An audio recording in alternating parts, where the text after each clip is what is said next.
मित्रों नमस्कार। दीपावली की हार्दिक शुभकामनाओं के साथ आज मैं आपको श्री लक्ष्मी जी के सटीक पूजन विधि के बारे में बताऊंगी तथा इसके साथ ही साथ आपके कई प्रश्नों के उत्तर भी दूंगी।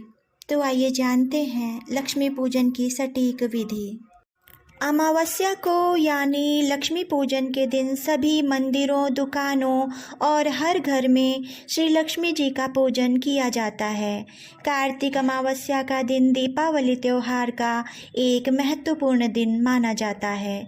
सामान्यतः अमावस्या को अशुभ दिन माना जाता है, परंतु दीपावली की यह अमावस्या शरद पूर्णिमा की समान ही मानी गई है।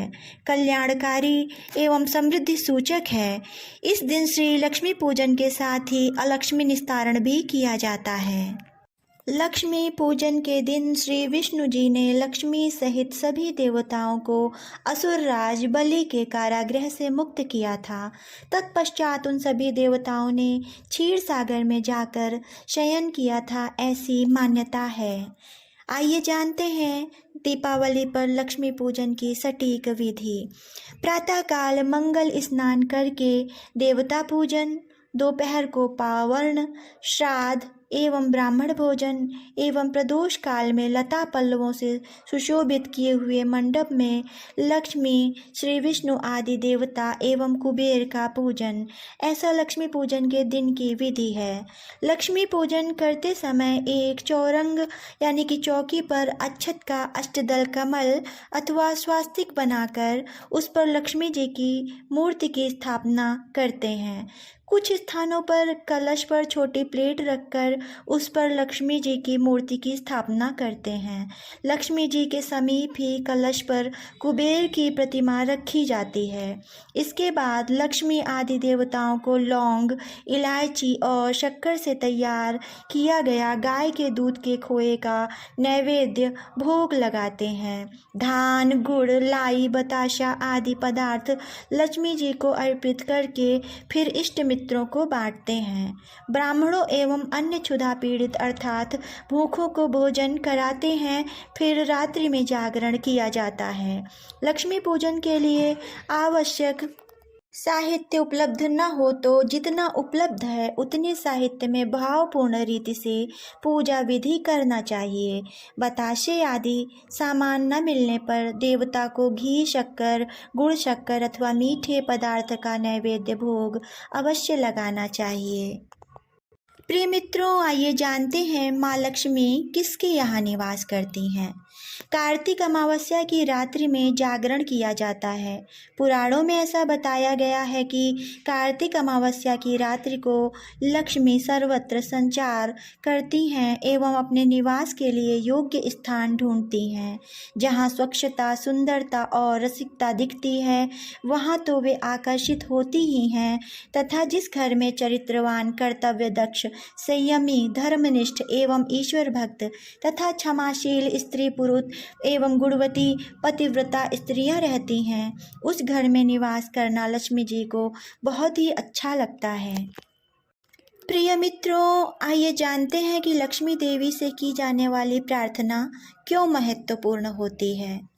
जमा खर्च के हिसाब की बही लक्ष्मी देवी के सामने रखकर यह प्रार्थना करनी चाहिए कि हे माँ लक्ष्मी, आपके आशीर्वाद से मिले हुए धन का उपयोग हमने सत्य कार्य एवं ईश्वरीय कार्य के लिए किया है, उसका तालमेल करके अथवा हिसाब करके आपके सामने रखा है। इसमें आपकी सम्मति रहने दीजिए। आपसे हम कुछ भी छुपा नहीं सकते।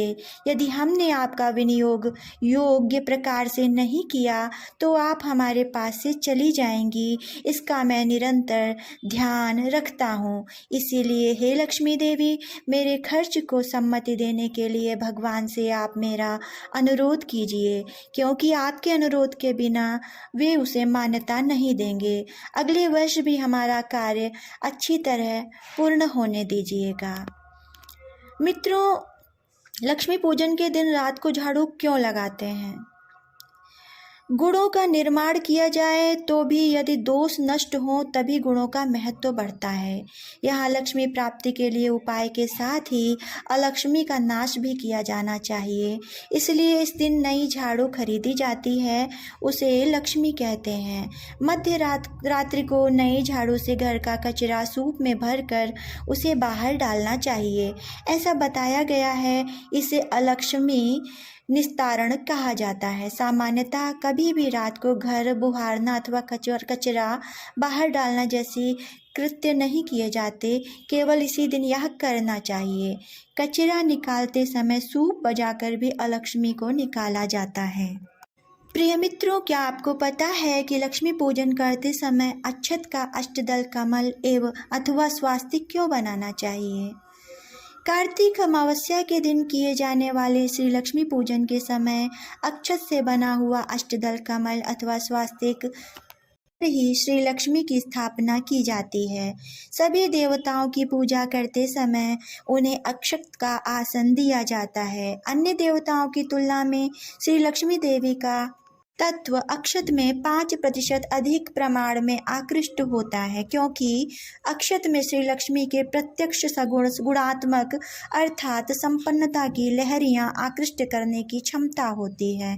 अक्षत में तारक एवं मारक लहरियां ग्रहण करके उनका संचारण करने की क्षमता होने से लक्ष्मी जी की पूजा करते समय अक्षत का अष्टदल कमल अथवा स्वास्तिक बनाते हैं। स्वास्तिक में निर्गुण तत्व जागृत करने की क्षमता होने के कारण श्री लक्ष्मी जी के आसन के रूप में स्वास्तिक बनाना चाहिए।